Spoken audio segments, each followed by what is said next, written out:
अब तक वह रहस्यमय साधु अपने चित्त को एकाग्र कर ध्यानस्थ हो चुका था। वातावरण और अधिक बोझिल हो गया था। बारिश बंद हो चुकी थी, लेकिन बादल छाए हुए थे आकाश में। सांझ की स्याह कालिमा बिखरने लगी थी वातावरण में। मैंने ध्यान से देखा, आईने पर पड़ने वाली मोमबत्ती की हल्की पीली रोशनी क्रमशः घनीभूत होने लगी थी।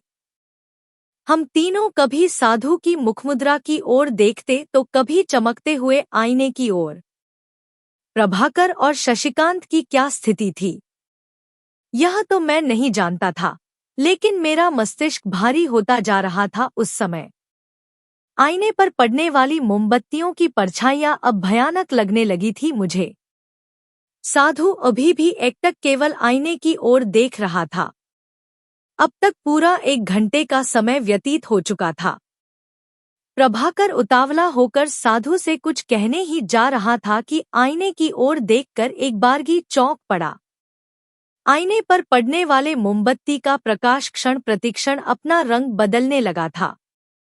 कभी लाल, कभी हरा, कभी पीला तो कभी नीला। मोमबत्तियों की लौ अपने आप में स्थिर हो गई थी और उनमें से निकलने वाली रोशनी पहले से अधिक तेज हो गई थी, लेकिन बाद में धीरे धीरे मंद पड़ने लगी। प्रभाकर और शशिकांत स्थिर भाव से बैठे हुए आईने की ओर देख रहे थे, लेकिन उन दोनों का चेहरा स्याह हो गया था। एकाएक आईने का रंग-बिरंगा प्रकाश बीच में सिमटने लगा था और आईने के चारों ओर का कांच पड़ने लगा था काला। प्रभाकर ने सिर घुमाकर देखा। मैंने भी इस परिवर्तन को लक्ष्य किया था, लेकिन उसका कारण मेरी समझ में नहीं आ रहा था। हम तीनों ने एक साथ साधु की ओर देखा। वह अब भी स्थिर दृष्टि से आईने की ओर देख रहा था। सांझ की स्याह कालिमा अब रात के अंधकार में बदल चुकी थी और फिर शुरू हो गई थी बारिश। कमरे का वातावरण पहले से अधिक बोझिल हो गया था। लगा जैसे कोई अदृश्य मायावी शक्ति टहल रही हो कमरे में। कमरे में बत्ती जलाने के लिए मना किया गया। मोमबत्तियों का प्रकाश ही था कमरे में बिखरा हुआ। लेकिन अचानक दोनों मोमबत्तियां भी अपने आप बुझ गई और पूरा कमरा डूब गया एक बारगी अंधेरे में। आईने के बीच में सिमटने वाला प्रकाश अब तक एक बिंदु का रूप धारण कर लिया था।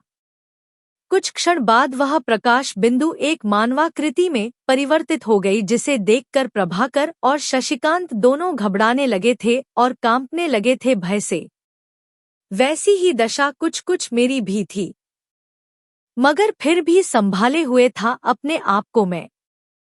कुछ क्षण बाद उस मानवाकृति के स्थान पर मनुष्य का एक विभत्स चेहरा प्रकट हुआ, जो बिल्कुल स्पष्ट था और हिलडुल रहा था। अभी तक साधु पाषाणवत बैठा था, लेकिन अब उसके शरीर में हलचल होने लगी। उसने प्रभाकर की ओर देखकर कहा, आपको जो भी प्रश्न पूछना हो, आईने की ओर स्थिर दृष्टि से देखते हुए पूछ सकते हैं। प्रश्न का उत्तर आईने पर लिख जाएगा।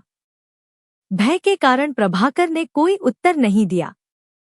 वह चुपचाप कभी साधु की ओर, कभी आईने में उभरे हुए चेहरे की ओर देखता रहा। कुछ देर बाद साधु पुनः बोला, जो कुछ आप सबको पूछना हो उसे जल्दी पूछिए, क्योंकि यह आत्मा अधिक समय तक रुक नहीं सकती। अब मैं आत्मा को जगाता हूँ।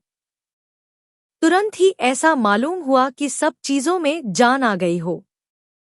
आईने की चमक चौगुनी हो गई, लेकिन प्रकाश बिंदु अपने स्थान पर स्थिर रहा। मैं अपने स्थान पर खड़े ही खड़े उस आईने में प्रकट हुए चेहरे की ओर ध्यान से देखने लगा। वह चेहरा विभत्स तो था ही, इसके अतिरिक्त डरावना भी था।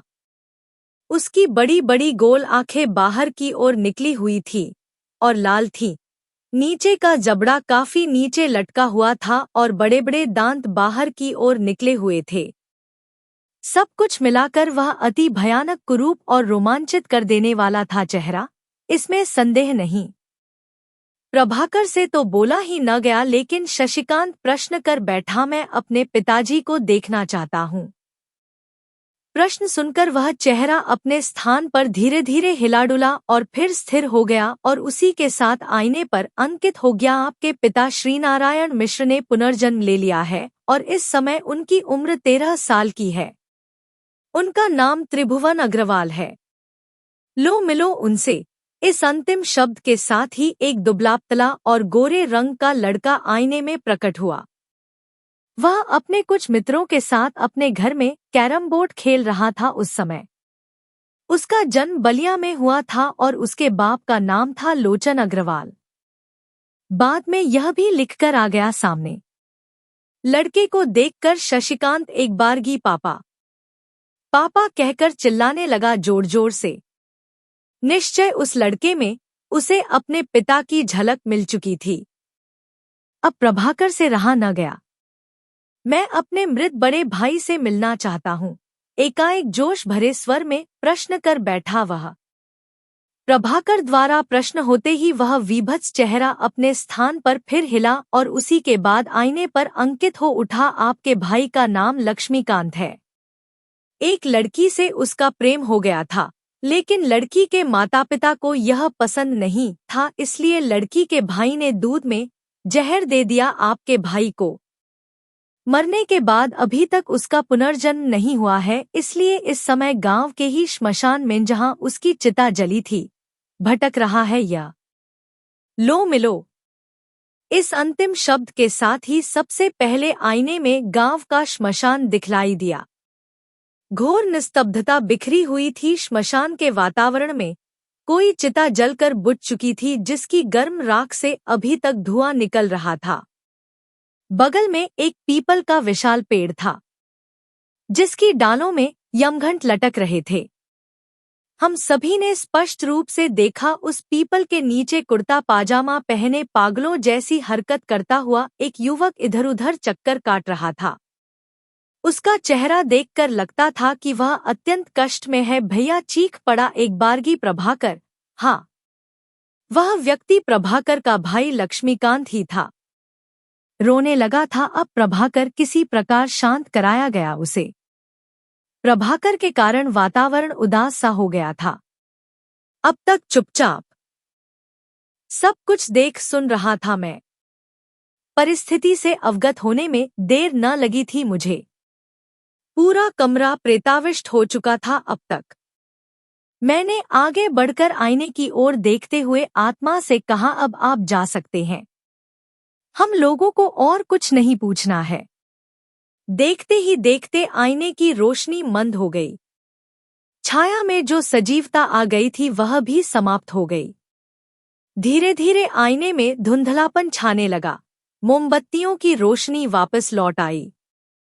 शशिकांत मेरी ओर देखकर बोला, तुमने आत्मा को वापस क्यों कर दिया?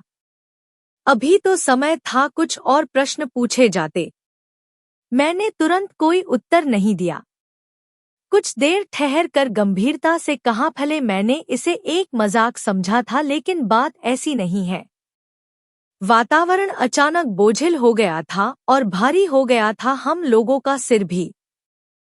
क्या उससे तुम दोनों ने कुछ नहीं समझा? कहीं मजाक ही मजाक में कोई अनहोनी घट जाए तो क्या होगा? जिस बात में अपनी पहुंच न हो उसमें दखल देना मैं उचित नहीं समझता। लेकिन जब साधु महाराज हैं, तब इसमें क्या खतरा हो सकता है? ठीक है, फिर भी मैं यह उचित नहीं समझता कि किसी बड़ी शक्ति के साथ सिर्फ मनोरंजन के लिए खिलवाड़ किया जाए, और इसकी आवश्यकता ही क्या है? मैंने साधु की ओर देखा जो पद्मासन की मुद्रा में पूर्ववत बैठा हुआ हम तीनों की ओर गंभीरता से देख रहा था। कुछ देर तक हम तीनों में से कोई कुछ नहीं बोला। साधु ने प्रभाकर की ओर देखकर पूछा, तुम्हें और कोई प्रश्न करना है? नहीं महाराज, सिर झुकाकर प्रभाकर ने उत्तर दिया और फिर थोड़ा रुककर विनम्र स्वर में कहा, भोजन करके जाइए महाराज।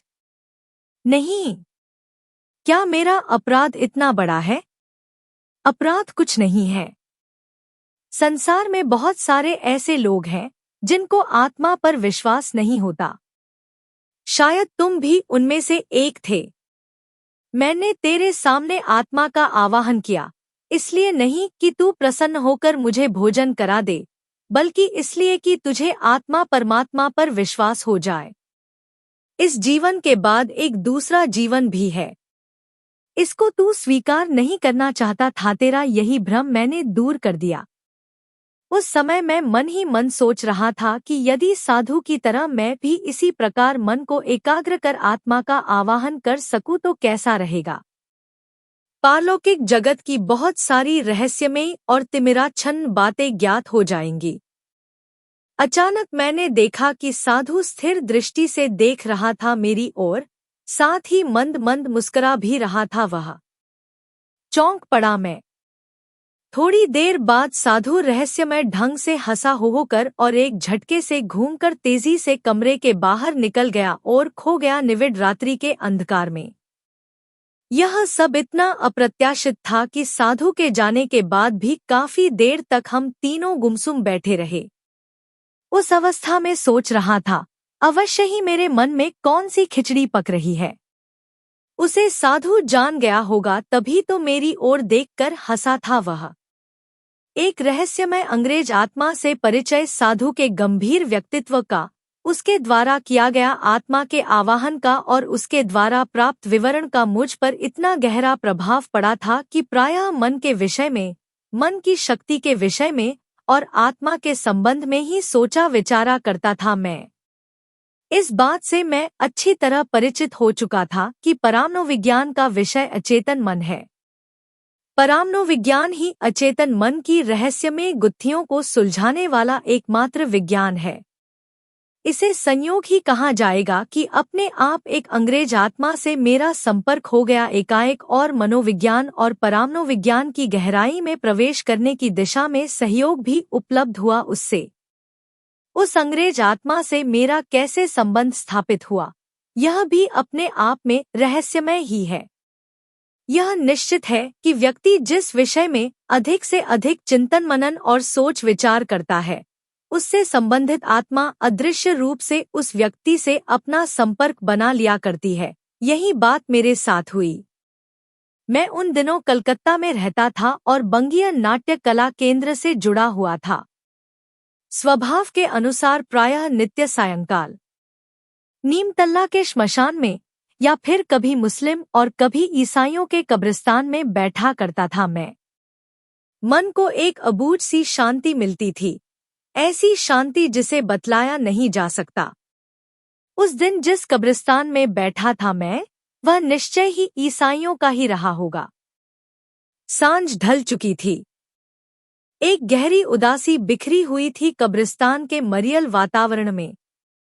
चारों ओर तन्नाटा पसरा हुआ था और मैं उस सन्नाटे में गालों पर हाथ धरे चुपचाप मौन साधे बैठा था एक टूटे फूटे कब्रिस्तान के मटमैले चबूतरे पर। और तभी न जाने किधर से आकर एक लंबी चौड़ी काठी का अंग्रेज काला सूट पहने, सिर पर हैट लगाए और हाथ में चांदी के मूठ की छड़ी लिए मेरे बगल में बैठ गया।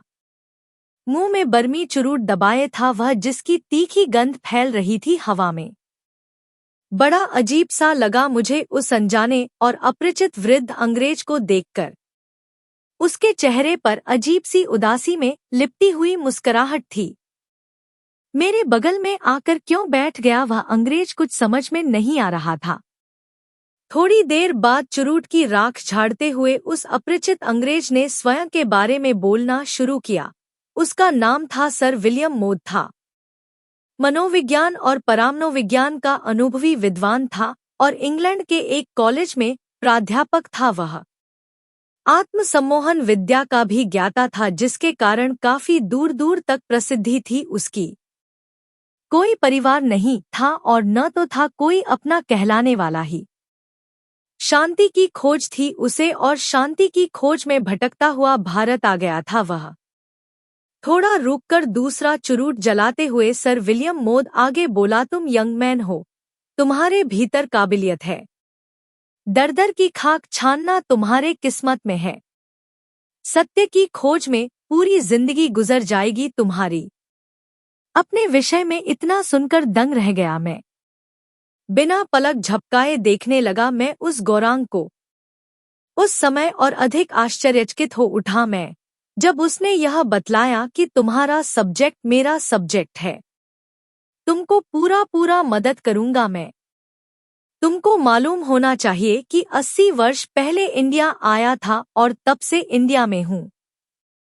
लेकिन तुम्हारे जैसा आदमी पहली बार मुझे मिला यहाँ। अभी तक तो अकेला ही घूम रहा था इधर उधर में। तुम अब मेरा फ्रेंड है। यह सब सुनकर अजीब सा लगा मुझे। देखने में सर विलियम मोद 70 वर्ष से कम का नहीं लग रहा था।